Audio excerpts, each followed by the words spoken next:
શું આ વખતે ખરેખર નીટની પરીક્ષામાં પરિંદુ પણ પર નહીં મારી શકે? ગઈ વખતે જેમ નીટની પરીક્ષામાં વિવાદ ઉભો થયો હતો અને દેશભરના વિદ્યાર્થીઓના મનમાં ઘણા સવાલો ઉભા થયા હતા, એની જ સાથે એમની મહેનત પર પાણી ફરી વળ્યું હતું. આ વખતે એવું ન થાય એના માટે વિદ્યાર્થીઓ તો એક્ઝામ આપી જ રહ્યા છે, પરંતુ એની સાથે આ વખતે આખી સિસ્ટમ પણ અગ્નિ પરીક્ષા આપી રહી છે. નમસ્કાર, હું છું અંજલિ રાવલ અને તમે જોઈ રહ્યા છો ન્યૂ ભારત ન્યૂઝ.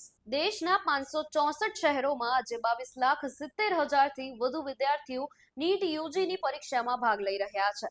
પરંતુ આ વખતે માત્ર વિદ્યાર્થીઓ જ નહીં, એનટીએ માટે પણ આ સૌથી મોટી કસોટી છે. પેપર લીકના વિવાદ બાદ સુરક્ષાના એવા બંદોબસ્ત કરવામાં આવ્યા છે જે અગાઉ ક્યારેય જોવા મળ્યા નથી. 2 લાખથી વધુ સુરક્ષા કર્મીઓ, 6,600 થી વધુ ઓબ્ઝર્વર્સ અને 674 સિટી કોઓર્ડિનેટર્સને તૈનાત કરવામાં આવ્યા છે. પ્રથમ વખત પ્રશ્નપત્રોની સુરક્ષિત ડિલિવરી માટે ભારતીય વાયુસેનાના વિમાન અને હેલિકોપ્ટરની મદદ લેવામાં આવી છે. 200 થી વધુ ફ્લાઇટ્સ દ્વારા પ્રશ્નપત્રોને દેશમાં અલગ અલગ ઝોન સુધી પહોંચાડવામાં આવ્યા છે.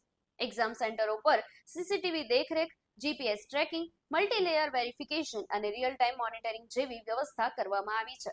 સરકાર અને એનટીએનો દાવો છે કે આ વખતે સુરક્ષા એટલી કડક છે કે પરિંદુ પણ પર નહીં મારી શકે. હવે સૌથી મોટો સવાલ એ છે કે શું આ વખતની નીટની પરીક્ષા પારદર્શક અને વિવાદ મુક્ત રહેશે? હવે આનો જવાબ તો આવનારા કલાકોમાં જ મળશે. આવા જ વધુ અપડેટ્સ માટે જોડાયેલા રહો ન્યૂ ભારત ન્યૂઝ સાથે. નમસ્કાર.